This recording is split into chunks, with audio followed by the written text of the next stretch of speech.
은퇴하면 한 달에 얼마나 있어야 살 수 있을까요? 뉴스에서는 노후 자금 3억이 필요하다. 5억은 있어야 한다. 이런 이야기가 끊이지 않습니다. 그 숫자를 보고 나면 한숨부터 나옵니다. 그 돈을 지금 어디서 만드나 싶어서요. 그런데 가만히 생각해 보면 그 숫자가 정말 내 이야기인지 따져본 적은 별로 없습니다. 누군가 정해놓은 기준에 나를 맞추다 보니 불안만 커졌을 수 있거든요. 오늘 이 이야기를 끝까지 들으시면 노후 자금에 대한 막연한 두려움이 조금은 구체적인 그림으로 바뀌실 겁니다. 지금 당장 알아두면 마음이 한결 가벼워지는 것 하나 먼저 말씀드리겠습니다. 노후 자금은 얼마를 모아야 하느냐의 문제가 아니라 매달 얼마가 들어오고 얼마가 나가느냐의 균형 문제입니다. 이 관점 하나만 바꿔도 숫자가 전혀 다르게 보이기 시작합니다. 한번 떠올려 보시겠습니까? 퇴직하고 나서 처음 몇 달간의 기분을요. 출근 안 해도 된다는 해방감이 있었을 겁니다. 좀 쉬자, 여행도 다니자, 그동안 못했던 것도 해보자. 그런데 석 달쯤 지나면 슬슬 달라집니다. 통장에서 빠져나가는 돈은 그대로인데 들어오는 돈은 확 줄었습니다. 월급이라는 게 얼마나 든든한 것이었는지 없어지고 나서야 비로소 실감합니다. 그때부터 불안이 시작됩니다. 이 돈으로 얼마나 버틸 수 있을까? 나는 몇 살까지 살게 될까? 아프면 어쩌지? 이런 생각이 밤에 자리를 잡기 시작하면 잠도 얕아지고 낮에도 괜히 피곤합니다. 사실 이 피곤함은 몸이 아니라 마음에서 오는 경우가 많습니다. 돈에 대한 불안은 감정을 소모시키고 감정이 지치면 몸도 함께 무거워지거든요. 피로와 감정은 생각보다 깊이 연결되어 있습니다. 그래서 한 가지 짚어드리고 싶은 것이 있습니다. 뉴스나 유튜브에서 말하는 노후 자금 몇 억이라는 숫자, 그걸 계산하는 방식을 아시면 좀 덜 무섭습니다. 대부분 이렇게 계산합니다. 은퇴 후 매달 필요한 생활비를 정하고 거기에 남은 기대 수명의 개월수를 곱합니다. 예를 들어 매달 250만 원씩 30년이면 9억입니다. 숫자만 보면 아득합니다. 그런데 이 계산에는 빠진 것이 있습니다. 국민연금, 퇴직연금, 개인연금처럼 매달 조금씩이라도 들어오는 돈을 빼지 않았습니다. 실제로 은퇴 후에도 수입이 완전히 제로인 사람은 생각보다 많지 않습니다. 국민연금만 해도 부부 합산으로 받으면 월 100만 원이 넘는 경우가 꽤 됩니다. 거기에 퇴직연금이나 작은 일거리에서 나오는 수입까지 합치면 실제로 내 통장에서 순수하게 빠져나가야 하는 돈은 뉴스에서 말하는 것보다 훨씬 적을 수 있습니다. 중요한 건 남들이 정해놓은 평균이 아니라 나의 실제 숫자를 아는 겁니다. 혹시 이런 적 있으셨나요? 한 달 카드값이 나왔는데 생각보다 많아서 놀란 적. 분명 큰 지출을 한 기억이 없는데 어디서 이렇게 나갔지 하고 명세서를 들여다봤던 적. 많은 분들이 그 경험을 하십니다. 그리고 들여다보면 대부분 비슷한 패턴이 보입니다. 은퇴 후에 돈이 실제로 가장 많이 빠져나가는 항목은 의외입니다. 집세나 공과금 같은 고정비가 아니라 경조사비와 자녀 지원금인 경우가 많습니다. 결혼식, 장례식, 돌잔치, 집들이. 여기에 자식이 어렵다고 하면 보태주는 돈, 손주 학원비, 명절 용돈까지. 이런 항목들은 가계부에 잘 안 적힙니다. 당연히 해야 하는 돈이라고 생각하니까요. 그런데 모아서 보면 이 심리적 지출이 한 달 생활비의 3분의 1을 넘기는 경우도 있습니다. 이걸 안다고 해서 당장 안 쓸 수는 없습니다. 다만 지금 돈이 어디로 가고 있는지를 아는 것과 모르는 것의 차이는 큽니다. 아는 사람은 조절할 수 있고 모르는 사람은 막연히 불안한 겁니다. 여기서 잠깐 이 다음에 말씀드릴 내용이 더 중요할 수 있습니다. 지출을 알았으면 그 다음은 수입인데 은퇴 후에도 돈이 들어오는 길을 어떻게 만들 수 있을지 현실적인 이야기를 좀 해보겠습니다. 은퇴 후 수입이라고 하면 대부분 재테크를 떠올립니다. 주식, 부동산, 뭔가 투자를 해서 돈을 불려야 한다고 생각합니다. 물론 그것도 방법이 될 수 있지만 50대 후반이나 60대에 큰 돈을 걸고 투자를 시작하는 건 솔직히 위험할 수 있습니다. 잃었을 때 회복할 시간이 부족하니까요. 그보다 먼저 챙길 것은 이미 내가 가지고 있는 수입원을 정리하는 겁니다.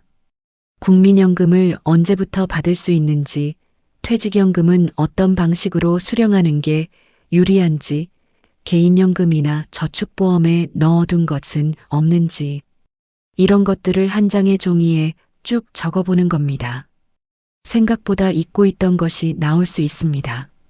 예전에 가입해둔 연금보험이라든지 회사에서 넣어주던 퇴직연금이 어디 있는지 모르고 있는 경우도 있으니까요.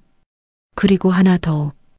은퇴 후에도 작은 수입을 만들 수 있는 사람과 없는 사람의 차이는 정말 큽니다. 대단한 사업이 아니어도 됩니다. 주 3일 아르바이트도 좋고 경험을 살려 컨설팅이나 강의를 하는 것도 방법입니다. 월 50만 원이라도 꾸준히 들어오는 돈이 있으면 통장에서 빠져나가는 돈의 무게가 전혀 다르게 느껴집니다. 이건 돈의 액수보다 심리적 안정감의 문제이기도 합니다. 나이가 들수록 더 중요해지는 것이 있습니다. 그건 바로 회복의 순서입니다. 젊었을 때는 무리해도 괜찮았습니다. 돈 문제가 생겨도 더 열심히 일하면 되지 하고 넘겼습니다. 그런데 지금은 다릅니다. 돈 걱정이 수면을 방해하고 잠이 부족하면 낮에 짜증이 나고 짜증이 쌓이면 배우자와의 대화에서 괜히 날이 서게 됩니다. 돈 얘기만 꺼내면 싸우게 돼서 아예 안 꺼내요. 이런 이야기를 하시는 분이 생각보다 많습니다.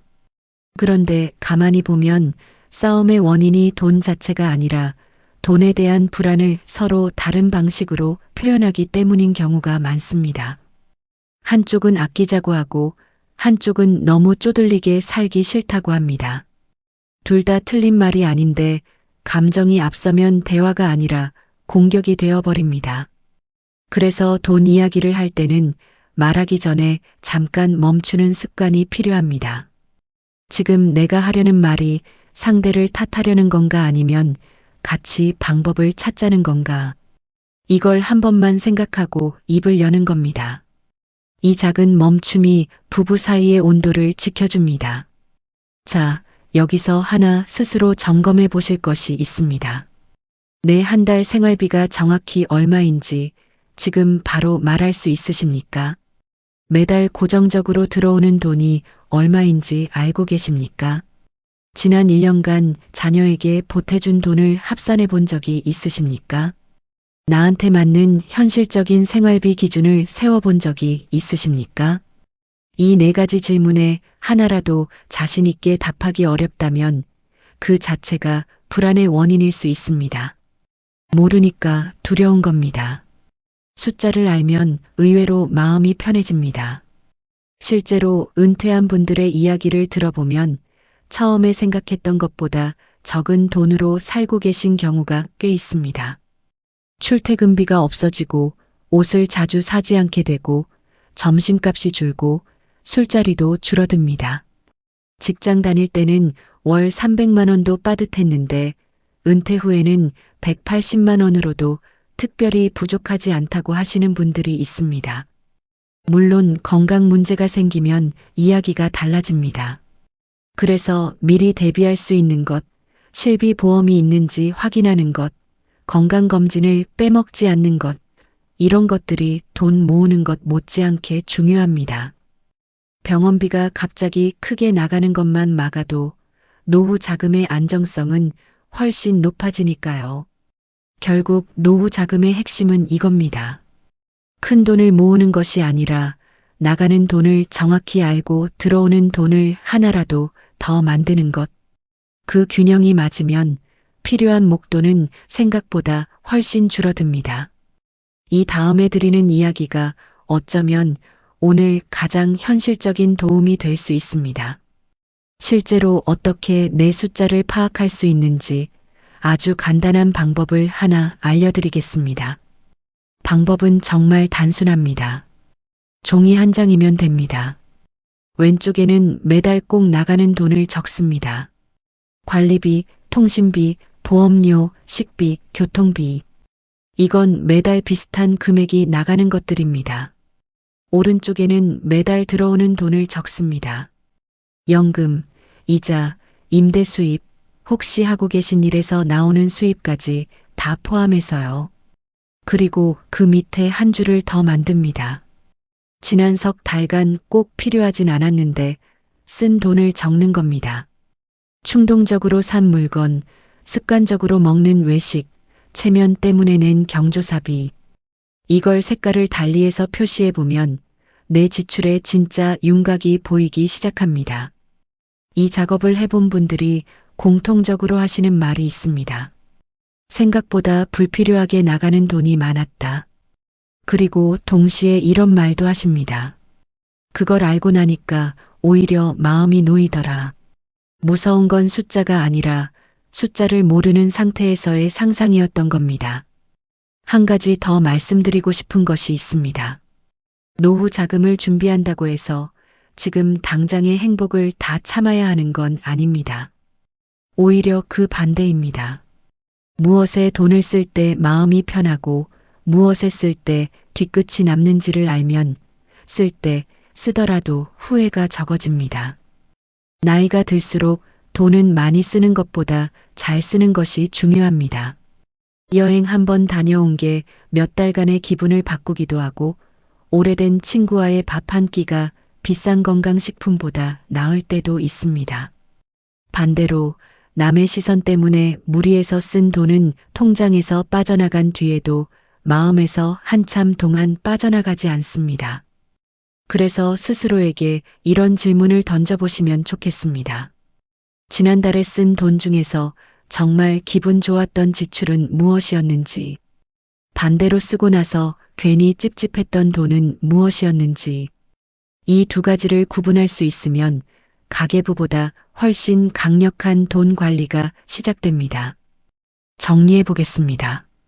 노후 자금이 부족하다고 느끼는 건 실제로 돈이 없어서가 아니라 어디에 얼마가 나가는지 모르기 때문인 경우가 많습니다. 남들이 말하는 몇 억이라는 숫자에 기죽을 필요 없습니다. 내 생활비, 내 수입원, 내 지출 패턴. 이 세 가지만 정확히 알면 불안의 절반은 사라집니다. 그리고 나머지 절반은 오늘부터 하나씩 작은 행동을 해나가면서 채워가는 겁니다. 오늘 해볼 것 딱 하나만 드리겠습니다. 지난 석 달 카드 명세서를 꺼내보세요. 그리고 꼭 필요했던 지출과 습관적으로 나간 돈을 두 가지 색으로 나눠서 표시해 보세요. 빨간 펜과 파란 펜이면 충분합니다. 이것만으로도 내 노후 생활비의 진짜 그림이 보이기 시작합니다. 한번 해보시면 아실 겁니다. 숫자를 아는 것이 걱정하는 것보다 훨씬 편하다는 거요. 혹시 이미 이런 정리를 해보신 분 계시면 어떤 항목에서 가장 놀라셨는지 댓글로 한번 남겨주시겠어요? 아직 안 해보신 분들에게도 큰 도움이 될 겁니다. 너무 멀리 보려고 하지 않으셔도 됩니다. 오늘 하루 내 지갑 속 숫자를 한번 들여다보는 것. 그것이 가장 현실적인 노후 준비의 첫걸음입니다. 오늘도 여기까지 들어주셔서 고맙습니다. 다음에 또 편한 이야기로 찾아뵙겠습니다.